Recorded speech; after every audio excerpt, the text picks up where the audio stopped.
Eu não sou criança.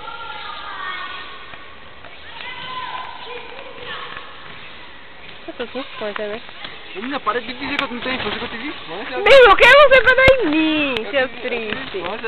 Eu assisti muito Dragon Ball Z, Por isso que eu tô assim, perturbado. Sai. Tá com a poxa no olho, né? Tá com caramba. É, mas, irmã, desce aí, que eu não gosto não, porque fica mais alto aqui eu não. Na moral, eu me sinto tão mais negro do que eu já sou. É sério, eu me sinto tão inferior na Seu situação. apelido é isso. Desce. Não é mais ou menos se sentir inferior. Não. Eu fico arretada quando eu acho alguém maior que eu sou maior que todo mundo. Mas porque tu é tiazinha, tiazinha sempre quer ser o centro da atenção. Sempre quer ser os carros do lixo, tá ligado?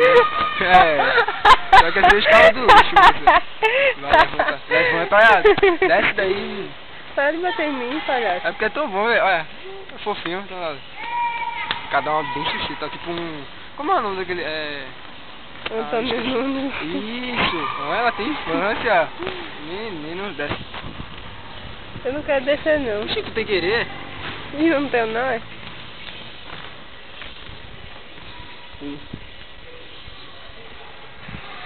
Para com isso. Por quê?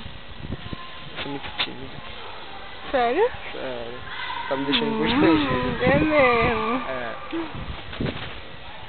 É tudo gay. Como é que é, né? Como é que é? Tudo essas coisas? Ai. Nem tinha essa parede puxada, né? É não. É legal.